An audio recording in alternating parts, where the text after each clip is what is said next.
Yuk subscribe sekarang. Oke, hai semuanya, assalamualaikum, selamat datang di channel saya Minasan Ngolah. Kali ini kita mau share pengalaman persalinan saya.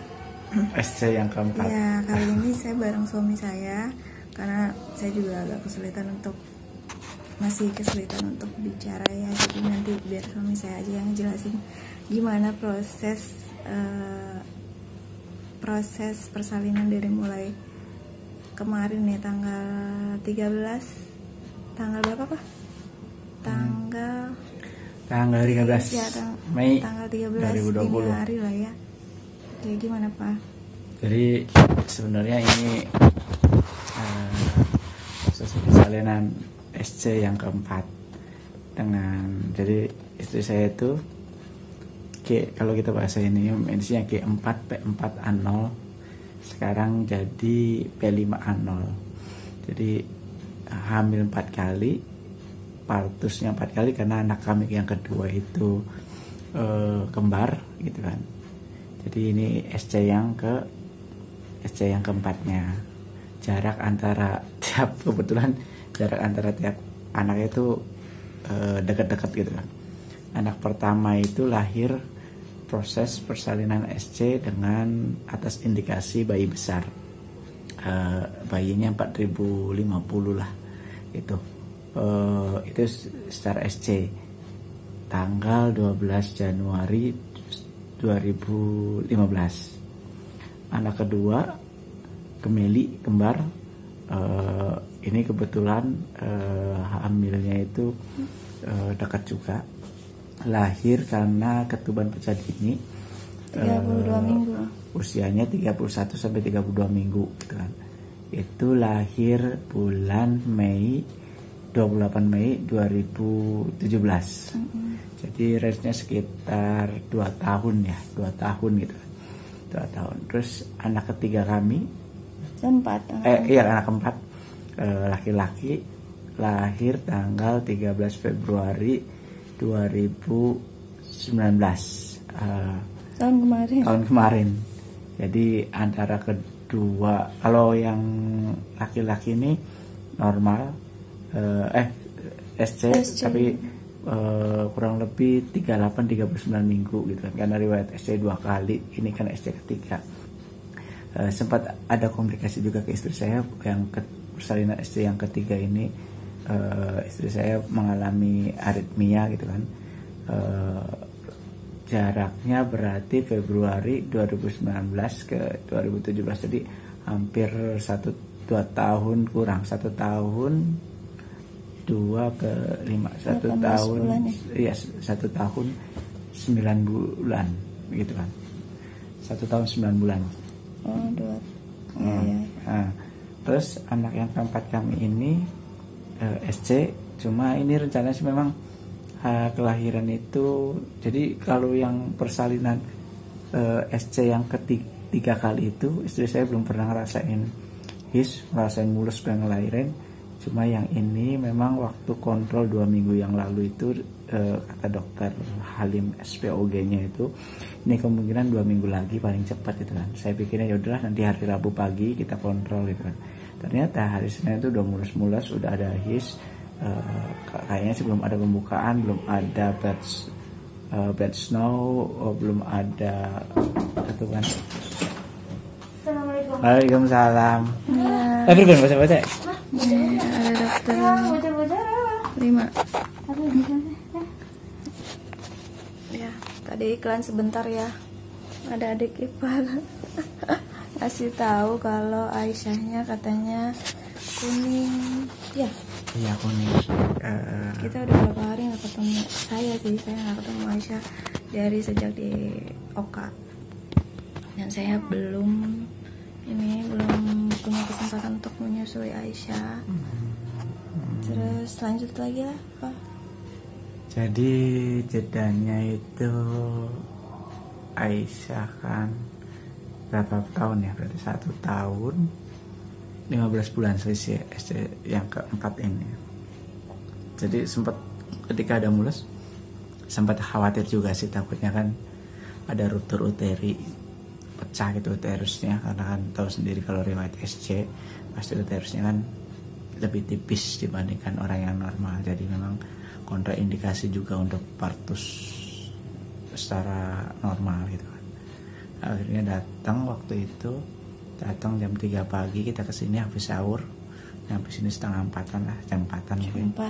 Jam 4 proses cek lab dan lain sebagainya. Terus di USG dulu lihat. Kita cuma berdua ya ke rumah sakit. Kita berdua soalnya kan anak-anak dititipin sama dan kakek memang, neneknya gitu kan. Iya, terus karena memang kondisinya pandemi juga, kita nggak bisa bawa. Ya emang nggak boleh juga. Iya emang nggak bisa bawa, nggak boleh bawa keluarga kan. Hanya satu orang yang diizinkan. Gitu. Iya, terus akhirnya jam pagi itu USG dulu. USG kan biasa kan karena untuk melihat adanya perlengketan atau enggak gitu kan. Jadi namanya kalau nggak salah placenta creata gitu kan. Jadi ini placenta ini masuk ke myometerium enggak, karena riwayat SC yang lebih dari riwayat SC itu ada faktor resiko untuk placenta masuk banget ke myometerium. Jadi otot rahim paling dalam, jadi nanti agak susah diambilnya gitu kan. Jadi kalau ada faktor resiko juga untuk perdarahan intrauterinya lebih tinggi gitu kan. Akhirnya di USG jam 8-an ternyata masih aman, placentanya normal, difundus di atas sama dokter Satria. Sama dokter Satria gitu kan. Terus akhirnya jam 10 dilakukan proses proses SC. Kita nunggu dulu di VK. Di VK jam 10 dilakukan sekitar 40 menit, 10.40 bayi lahir. Ada beberapa gitu kan. orang yang SC juga ya. Gitu. Jadi ya seperti itu ya. Oke, mungkin terus jam 10 selesai, jam 11 setengah 11 lah, jam 12-an lah sama dokter Alam. Anestesinya dokter Alam. Dokter Alam tuh ini yang kedua kalinya. Dokter ya. Alam itu anestesi dulu yang kedua waktu anestesi bayi kembar.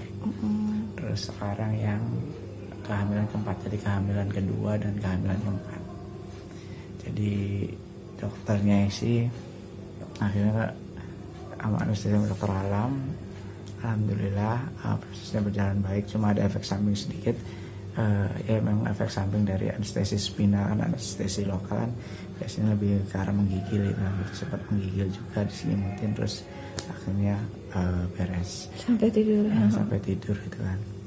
Sekarang ini rencananya mau netehin, tadi adik saya datang katanya jadi terus bayinya tidur terus sampai berhari-hari saya jadi nggak bisa update. Jadi bayinya katanya baru sih kali ini bisa kuning katanya, jadi harus disusuin kan. Kalau kuning kan biasa disusuin dulu terus kita jemur lah, mudah-mudahan bilirubinnya normal gitu kan, seperti itu. Oke, ada lagi kan? Enggak sih, ya itu aja. Nanti ikutin kita terus, insya Allah nanti kalau ke ini ya, ke Aisyah ya, kita lanjut. Oke. Bye. Halo teman-teman, kita sekarang masih di rumah sakit Khalisa. Ini hari ketiga, rencananya besok kemungkinan sebelum duhur kita nanti pulang. Tadi istri saya hari ini, dari kemarin pagi itu jam 12 lepas kateter, terus jam 7 malam lepas infusan. Sekarang udah bisa pipis sendiri, memang masih sakit sih. Kita mau ceritain dapat apa aja sih di Khalisa. Kita kalau di Khalisa sistemnya paket ya, jadi pokoknya fit itu ini kamar fit nih, satu tempat tidur, fasilitasnya ada AC, kamar mandi dalam, ada TV, ada simpel lah, ada sofa gitu kan. Itu nih berantakan sih, sorry ya berantakan. Berantakan banget nih. Di situ ada balkonnya juga. Ada balkonnya. Nah, ini suasana malam. Ini Pak. Ini suasana malam. Jadi kalau VIP itu di lantai 3 ada balkon. Oke, itu rumah penduduknya. Tempat nyuci sih, dijadiin tempat nyuci. Kamar mandinya. Ada bajunya saya. Dari ini kamar mandinya. Ada fasilitas air hangatnya gitu kan, tapi terpisah sih air hangatnya. Terpisah. Jadi kayak modelnya keran air hangatnya tuh. Terus tadi dapat ini kayak paket gitu kan, isinya tas, tisu, handuk, pasta gigi, Alat mandi sama sendang. Itu dapat kulkas kecil juga. Udah 3 kalinya di sini. Iya, ini yang ketiga kalinya. Jadi saya di sini mulai kerja di sini tuh 2012, 2006-an, 2006 saya resign, gitu kan. Jadi ya beberapa staff itu masih banyak yang beberapa staff masih banyak yang kenal sama saya gitu kan. Jadi dulu saya sempat ngerasain juga waktu kerja di sini gedung baru. Ini sebelumnya nggak ada gedungnya, masih ini gedung baru. Jadi dulu tuh sebelum resign saya ngerasain bahwa ini ada gedung baru, resign VIP di sini. Ini SC keempat. Yang pertama di rumah sakit yang lain, yang kedua, ketiga, keempat SC-nya di rumah sakit ini. Jadi ya udah familiar sih, hampir mungkin ya di deretan ini. Kamar VIP-nya kalau nggak salah ada 5 deh. 1, 2, 3, 4, 5. VIP-nya ada 4 di sana. Mungkin itu aja teman-teman, nanti dilanjut lagi. Setelah ini rencananya mamanya Afraya itu mau nengok jadi bayi yang mau lahir, karena darahnya udah mulai keras, rencana mau netein gitu kan. Udah pertama kali. Bye bye.